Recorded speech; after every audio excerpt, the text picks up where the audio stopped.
خوتي خواتاتي مسلخ عليكم bonsoir tout le monde اهلا وسهلا مرحبا بكم ازول في اللون. Voilà, les nuits d'Algérie partent, qui reprennent, qui ne s'arrêtent pas.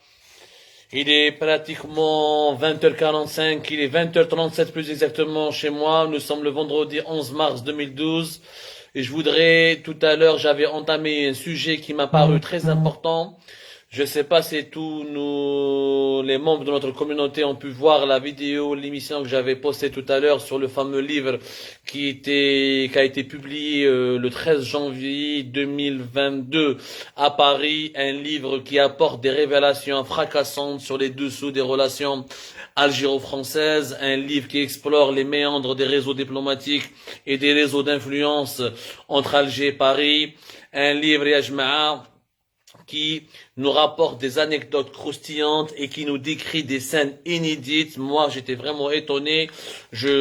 Pourtant, je suis l'un des connaisseurs les plus avertis, les observateurs les plus avertis et les plus fins connaisseurs du régime algérien. Je pense pas qu'ils connaissaient certaines de ces vérités qui viennent d'être révélées dans le livre qui s'appelle Le déclassement français, Élysée, Quai d'Orsay, DGSE, les secrets d'une guerre d'influence stratégique, paru aux éditions Michel Lafon. Dans l'un des chapitres qui sont consacrés, dans l'un des chapitres qui était consacré à l'Algérie, que vous pouvez retrouver dans ce livre-là, il y a une révélation de taille qui nous apprend énormément de choses sur la situation de notre pays. Le 6 décembre 2017, Emmanuel Macron est parti à Alger pour une visite qui n'a pas dépassé la journée. Donc il est resté une journée là-bas. Il avait rencontré Abdelaziz Bouteflika, il avait rencontré Ahmed Ouyahia, mais il avait aussi rencontré Ahmed Gaïd Saleh, le patron de l'institution militaire algérienne à l'époque. Le livre, les deux journalistes français, qui sont deux grands spécialistes du Moyen-Orient et du monde arabe, à savoir Christian Chesneau et Georges Malbruno, ont rapporté une autre version qu'on ne connaissait pas. On décrit les circonstances troublantes dans lesquelles s'est déroulée la rencontre entre Emmanuel Macron et l'ensemble des dirigeants algériens, à savoir Ahmed Ouyahia, Ahmed Gaïd Saleh, Abdelkader Ben Saleh, qui était le président du Conseil de la Nation, président du Sénat, donc deuxième personnage de l'État, ou Abdelaziz Bouteflika naturellement, Ahmed Ouyahia, et leurs conseillers. À l'époque déjà, Emmanuel Macron, pour la première fois de l'histoire, un président français vient à Alger, il va dire des choses terribles, mais vraiment terribles, avec une certaine franchise inédite. Emmanuel Macron considère, dès qu'il est arrivé, il est venu à Alger avec une délégation, en effet, à Jean-Yves Le Drian à l'époque, il était avec lui, Jam'ah Gérard Darmanin, Jam'ah le patron, le ministre de l'Action et des Comptes Publics, Gérard Darmanin, il était à l'époque pas ministre de l'Intérieur, mais ministre de l'Action et des Comptes Publics. Le Drian était toujours le patron du Quai d'Orsay, c'est-à-dire le ministre des Affaires étrangères. Il y avait Philippe Etienne, qui était l'un de ses principaux conseillers diplomatiques. Donc, Jam'a une petite clique, on à Alger, où à l'époque, le livre Hada, sur les réseaux, donc encore une fois, qui s'appelle Le déclassement français, Élysée, Quai d'Orsay, Élysée, Quai d'Orsay, les secrets d'une guerre d'influence stratégique, il nous décrit un Emmanuel Macron qui va dire des choses terribles aux dirigeants algériens. Il a considéré que le régime algérien était trop vieux et qu'il était entretenu ou l'a entièrement monopolisé par des dirigeants qui avaient un âge entre 65 ans et 75 ans, voire 80 ans. Effectivement, à l'époque, Abdelaziz Bouteflika était très âgé, presque 80 ans, Abdelkader Ben Saleh 76 ans, Gaïd Saleh 77 ans, Abdelkader Msahel, qui était le chef de la diplomatie algérienne à l'époque, qui a assisté à la fameuse réunion Zeralda, le complexe présidentiel de Zeralda, il avait 68 ans. Ouyahia à l'époque avait 65 ans, donc de vieux dirigeants. Emmanuel Macron, qui était âgé, qui est dans la quarantaine. En ce moment, il a 44 ans, donc à l'époque, je vais vous dire, شحال كان في عمره في 2017, bon, اليوم عنده 44 ans, à l'époque, il avait donc 41 ans. Donc il débarque à Alger, il va dire des choses très terribles. Qu'est-ce qu'il va dire? Il va dire, vous êtes responsable. C'est la phrase que Emmanuel Macron a tenue à ses interlocuteurs du régime algérien à l'époque. Vous êtes responsable du malheur de votre jeunesse. Il l'a dit, vous êtes responsable, c'est Emmanuel Macron qui parle, vous êtes responsable du malheur de votre jeunesse, et cette jeunesse vient me poser des problèmes dans les banlieues françaises.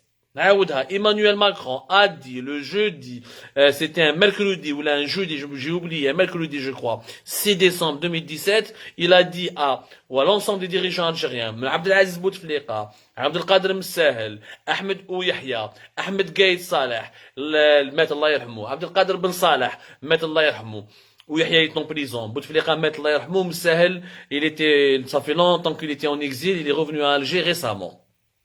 Après le Hirak et les événements troublants.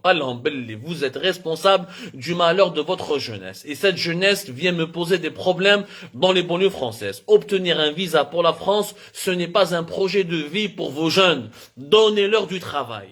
C'est Emmanuel Macron qui le dit crûment, comme ça, et directement aux dirigeants algériens. Vous êtes responsable du malheur de votre jeunesse, et cette jeunesse vient me poser des problèmes dans les banlieues françaises. Obtenir un visa pour la France, ce n'est pas un projet de vie pour vos jeunes. Donnez-leur du travail. Ça veut dire, cela signifie quoi? Cela démente la théorie selon laquelle le Hirak n'était pas prévisible. Le Hirak était prévisible, y compris par les partenaires étrangers de l'Algérie, dont les Français. Les Français le savaient que le régime algérien n'était pas pérenne, que l'Algérie allait connaître une crise politique, que l'Algérie allait subir une déstabilisation parce que son régime fonctionnait de manière gérontocratique, c'est-à-dire de manière comme une maison de retraite, trop de vieux, donc il fallait absolument... Il y a un truc qui sonne, c'est pas grave, ça sonne. Il y avait trop de vieux, donc il n'était pas possible que l'Algérie continue sur cette lancée. Il y a un peu de... Il y a un son...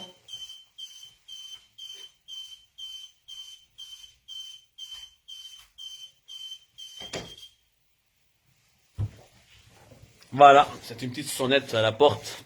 Il fallait absolument la réparer. Nous sommes en live, c'est ça la magie du live. Donc les Français étaient très inquiets. On risque d'avoir un énorme problème au niveau de la stabilité de l'Algérie. La manière de gouverner le pays, la manière avec laquelle les jeunes Algériens sont écartés des centres de décision, la manière avec laquelle le régime algérien n'arrive pas à avoir une prospérité économique, la crise économique et financière qui s'est aggravée en Algérie depuis 2014, année du choc pétrolier. Tous les ingrédients d'une explosion sérieuse étaient dans les parages. كانوا خايفين منها.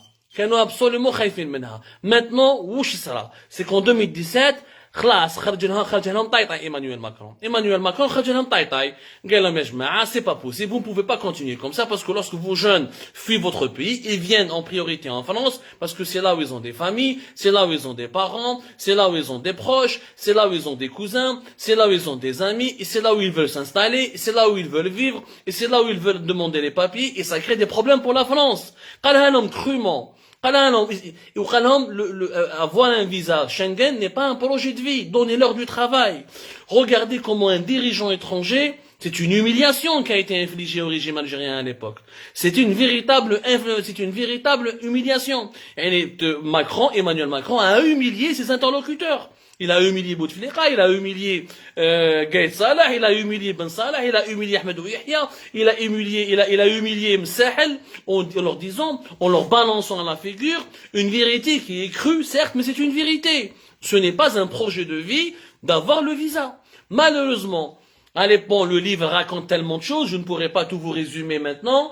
Ce serait énorme, il faudrait peut-être plusieurs émissions. C'est un livre de 271 pages. On reviendra sur les révélations après les avoir confirmées. On va essayer de les recouper. On va essayer même d'inviter les deux journalistes pour faire un débat avec eux prochainement. Mais le constat d'Emmanuel Macron est toujours d'actualité. 2017 et entre 2022, rien n'a changé. Les jeunes Algériens, malgré le Hirak, malgré la révolution du sourire, malgré le départ de Bouteflika, malgré sa mort en 2021, malgré la mort de Gaïd Salah 23 décembre 2019, malgré l'emprisonnement d'Ahmed Ouyahia, mais l'Algérie reste toujours instable.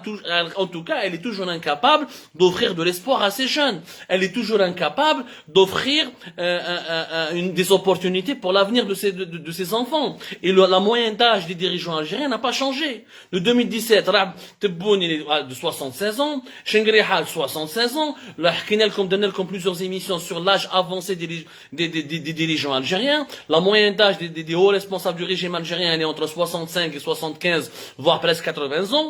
L'actuel président du Conseil de la Nation, celui qui a succédé les maîtres Abdelkader Ben Salah, il est âgé aujourd'hui de 91 ans. Salah Goudjil, rien n'a changé. Entre 2017 et 2022, rien n'a changé. Mais et les Algériens ont encore l'envie de partir, est encore plus intense, est encore plus fort. C'est-à-dire qu'Emmanuel Macron avait raison. Ouchkalfi 2017 avait raison. Et maintenant, les Haragas, quand ils viennent en France, il y a des problèmes. Les autorités françaises veulent les expulser. Les Haragas algériens, c'est qu'ils ne trouvent pas de quoi manger dans les rues françaises. Ils commencent à voler. La délinquance, la problématique d'intégration, problématique du chômage, le Meshek el Kbira.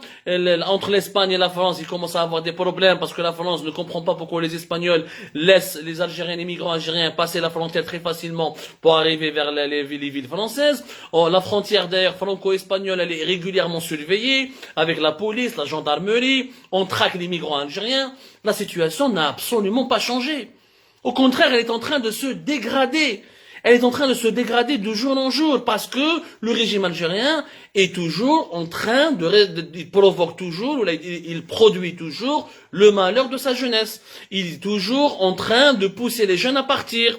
La seule perspective qui reste maintenant pour les jeunes algériens, même pas le visa, parce que le visa, avec la fermeture des frontières pendant la pandémie de la Covid-19, toute l'année 2020, une grosse partie de l'année 2021, maintenant c'est le beauté, maintenant c'est l'embarcation de fortune, maintenant c'est la harga, maintenant c'est comment franchir des frontières illégalement pour fuir son pays au risque de sa vie, y compris d'essayer de nager ou là contre vent et marée, affronter les tempêtes en haute Méditerranée pour arriver pour atteindre l'Eldorado européen. Rien n'a absolument changé.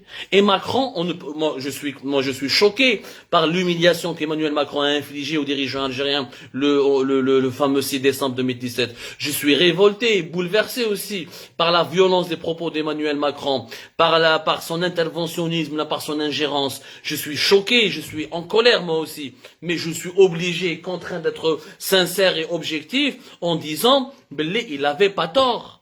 Il n'avait pas tort. Le visa, c'est pas un projet de vie. ما نقدروش كاع نهربوا من بلادنا ونروحوا كيف 45 مليون d'Algériens كاع يهربوا ويروحوا ونخلوا هالبلاد اللي من غير يقعدوا فيها غير العجايز ولي جينيرaux. Mais c'est pas possible. Nous devons construire notre pays. Le régime algérien doit changer. Pourquoi? Non, juste pour donner de l'espoir.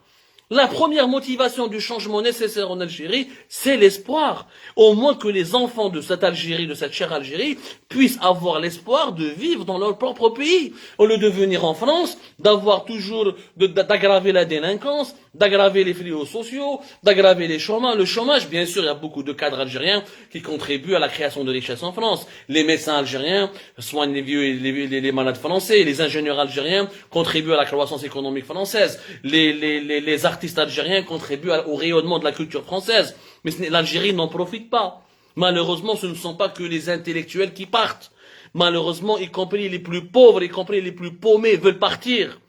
Et c'est un drame que l'intelligentsia algérienne profite à la France beaucoup plus qu'à son pays natal. C'est un drame que les médecins algériens profitent plus à la France qu'à son pays natal. Et ce drame, il doit cesser. Emmanuel Macron doit lui prouver qu'il a eu tort. Il n'a pas eu tort. L'histoire lui a donné raison de 2017 à 2022. Mais après 2022, il faudrait qu'on se batte pour que l'espoir revienne dans notre pays. Le premier moteur d'un changement pacifique, d'un changement politique constructif, c'est la dynamique de l'espoir. Il nous faut une dynamique de l'espoir. Sans cette dynamique de l'espoir, on ne pourra rien faire. Je ne fais un مليح. Droit 2023, ce sera la même chose. 2024, maintenant, c'est quoi le sens de la vie d'un Algérien? Venir en France et habiter dans la banlieue, toucher les aides sociales, ou la travailler dans un restaurant, ou la livrer des pizzas, ou la travailler dur pour devenir ingénieur et médecin en France et contribuer à la construction de l'avenir de la France, pendant que l'avenir de notre propre pays est compromis et condamné à l'incertitude? On ne peut pas toujours fuir. On ne peut pas tous fuir. On ne doit pas accepter à chaque fois de fuir. On doit cultiver l'espoir. Les dirigeants algériens, ils doivent au moins sauver leur honneur en fournissant juste de l'espoir. On ne veut pas transformer notre pays en New York, ou là en Hong Kong, ou là en Dubaï. On veut juste avoir le minimum syndical pour pouvoir vivre, travailler, vivre de son travail, pouvoir payer son loyer, pouvoir apprendre, pouvoir se cultiver, avoir un hôpital avec le minimum vital. ما يكون لكم ديروا لنا كيما سنغافور ولا دبي ولا هونغ كونغ ولا ديروا لنا كيما la Suisse ولا la Suède, mais au moins un pays qui tient debout, qui essaye qui donne de l'espoir à ses enfants, un pays où on peut croire à l'avenir. C'est tout ce qu'on a besoin. Et il faudrait qu'on arrête aussi d'abandonner de tous vouloir partir pour tout abandonner derrière soi pour venir faire le bonheur des autres pays. Alors qui pensera au bonheur de notre pays, de notre propre pays? Qui doit penser au bonheur de l'Algérie? Malheureusement, je suis dans l'obligation de conclure cette émission en vous disant qu'Emmanuel Macron n'avait pas tort, qu'il avait raison en 2017. Le 6 décembre 2017, il avait raison, il était même visionnaire. Comme si quelqu'un lui avait soufflé à l'oreille que l'Algérie va connaître une grande période de déstabilisation et que des millions d'Algériens vont vouloir partir pour venir s'installer en Europe avec tous les risques et tous les problèmes migratoires que cela va poser et tous les risques d'instabilité et de déstabilisation que cela peut provoquer auprès d'une société qui ne veut plus accueillir des jeunes de cultures différentes, ou de culture arabo-musulmane, ou de culture algérienne. Appelons un chat comme vous avez le droit d'utiliser tout le vocabulaire que vous voulez, mais il était clair que les Français ont eu peur de l'anarchisation de l'Algérie, ont eu peur de l'effondrement de l'Algérie, un effondrement qui avait commencé et qui est en train de se dérouler sous nos yeux. Et personne ne veut accueillir nos enfants. Il n'y a que tes parents, il n'y a que nos parents, que nos frères, que nos sœurs qui pourront accueillir ces enfants-là perdus et déboussolés. Il est temps de construire notre pays, Eshmar. Il est temps de construire notre pays. Nous n'avons pas un pays de rechange. Il est temps de donner de l'espoir. Il est temps de cultiver l'espoir. Une autre Algérie est possible. Non seulement une autre Algérie est possible, une autre Algérie, elle est nécessaire. Je vous remercie énormément. À bientôt pour une prochaine émission, Inch'Allah.